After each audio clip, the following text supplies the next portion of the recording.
کو ستایا، وہ کس نے لوگوں نے ستایا؟ ہاں، 2 سسرتے اور 2 نبی صلی اللہ علیہ وسلم کی بیویاں تھیں، انہوں نے ہی افواہ پھیلا دی، گھر کے اندر سے افواہ پھیلی تھی۔ اس میں نبی کی ہم یہ نہیں کہتے کہ اطاعت ہے، یہ ہے کہ مولا دے علی کے سن رضی لیں اللہ تعالیٰ بھلے نہیں وہ جو ٹھیک ہے، یہ یا جنگ ابا تبوک کے الحسن۔ موقع پر بھی مولا علی رضی اللہ تعالیٰ نے نبی کی بات کو کہا کہ چلیں مجھے بھائی، عورتوں کو ہمارے چھوڑ کر پاس بھی جانے یہی حدیث ہے کہ نبی صلی اللہ علیہ وسلم نے فرمایا کہ تم جا کے دیکھ لینا، اور امام علی علیہ السلام نے پوچھا بھی تھا کہ کیا میں قتل کر دوں ہر حالت میں، یا اگر وہ بے گناہ تو قتل نہ کروں، تو نبی صلی اللہ علیہ وسلم نے فرمایا بے گناہ تو قتل نہیں کرنا۔ ہمارے پاس بھی یہی حدیث ہے، آپ کے پاس بھی یہی حدیث ہے۔ چلیں جی، اب حدیث قرطاس کا پتہ چلا نا شیخ صاحب؟ قرطاس میں پوری امت کی ضلالت اور گمراہی کا اساس وہاں سے رکھا گیا۔ تو اس میں جو 2 گروہ ہوا تھا اہل بیت میں، تو دونوں گروہ کی آواز اونچی تھی۔ وہ تو جواب دے دیا میں نے شیخ صاحب، کیوں تکرار کر رہے ہو؟ ایک گروہ موافق ہے، ایک گروہ موافق، وہ سب صحابت ہے، وہ میں نے دکھا دیا اپنے کتب سے، وہ سب صحابت ہے۔ ایک گروہ اگر موافق نبی صلی اللہ علیہ وسلم ہے، وہ نبی کی طاعت میں، نبی کے موافقت میں، نبی کی خواہش کی تعمیل کے لیے اپنی آواز اگر اٹھا رہے ہیں تو ان کی مذمت نہیں ہے۔ مذمت تو اس گروہ کی ہے جو کہتے ہیں حسبنا کتاب اللہ۔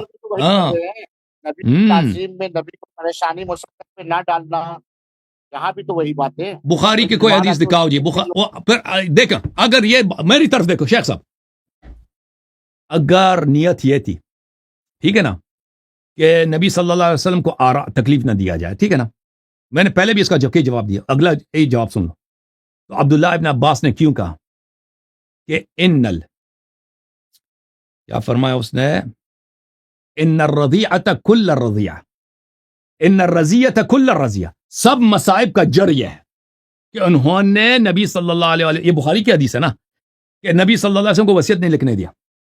اگر وہاں پہ کوئی غلط بات ہی نہیں ہوئی ہے نا، بات یہ ہوئی ہے کہ بھائی کیا کرو، نبی صلی اللہ علیہ وسلم وصیت تکلیف ہوتی ہے، اس کی طاعت کی ہے نا، اس کو آرام دیا ہے۔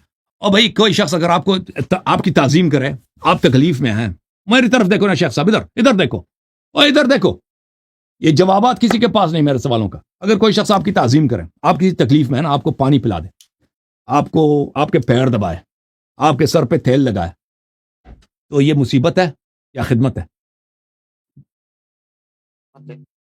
خدمت ہے۔ اگر یہاں پہ نبی عبداللہ ابن عباس پاگل ہے، ایک بہت ہی معزز صاحب فقہ صحابی ہے،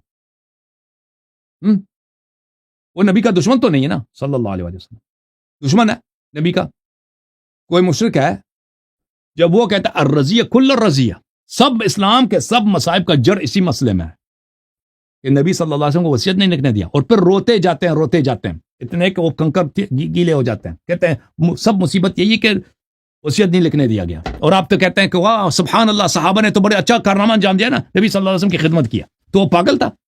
وہ پھر تو عبداللہ ابن عباس نبی صلی اللہ علیہ وسلم کا دشمن ہوگا کہ نبی کی خدمت کو وہ کہتے ہیں سارے اسلام مصائب کا جڑ ہے، یہی ہے۔ شیخ صاحب احمد رضا خان بھی آ جانا اسماعیل دیوبندی کے ساتھ، ہاں پانی پتی ثناء اللہ پانی پتی کے ساتھ بیٹھ کے ادھر آ جائے نا، میں سب کو ہرا دوں گا۔ یہ عبداللہ ابن عباس سے اہل بیت تھے؟ نہیں، اہل بیت سے نہیں، عبداللہ ابن عباس کہاں اہل بیت سے؟ اہل بیت وہی ہیں جن کو رسول خدا صلی اللہ علیہ وسلم نے چادر کے نیچے جمع کیا، فرمایا اللہم ہؤلاء اہل بیتی۔ یہ بتائیے سلمان فارسی کو تو اہل بیت میں کہا ہے اللہ کے رسول نے؟ وہ اتباع کی وجہ سے، وہ جو بھی فن اتبعنی فانہ منی، ٹھیک ہے نا، اہل بیت سے نہیں ہے، لیکن جو بھی اتباع کرے نبی صلی اللہ علیہ وسلم کا اور اہل بیت طاہرین علیہ السلام کا مخلص بنے تو وہ اہل بیت میں سے ہے۔ یعنی نبی کا ہر قول وہی ہے؟ دیکھیں وما ينطق عن الهوى ان هو الا وحی یوحى وما تشاءون الا ان يشاء اللہ رب العالمین۔ نبی صلی اللہ علیہ وسلم بلا شک بلا ریب آپ کیا فرماتے ہیں؟ دیکھیں وحی کے مختلف اقسام ہیں نا، وحی کے مختلف اقسام ہیں۔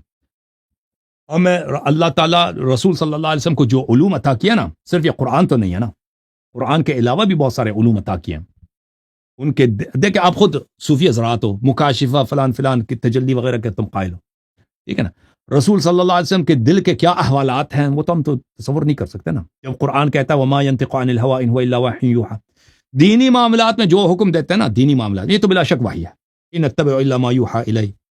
اور جو اب مثلا خطبہ دیتے ہیں فرماتے ہیں اس میں تو شک ہی نہیں. باقی جو ان کے پرسنل معاملے ہیں نا, پرسنل معاملے میں کہتے ہیں کہ میں اب سونا چلتا ہوں, مجھے سونے کی ضرورت ہے, فرض کریں, یا کہتے ہیں کہ بھائی اب میرے کھانے کا وقت آیا, کیا یہ بھی وحی ہے؟ وہی ہے.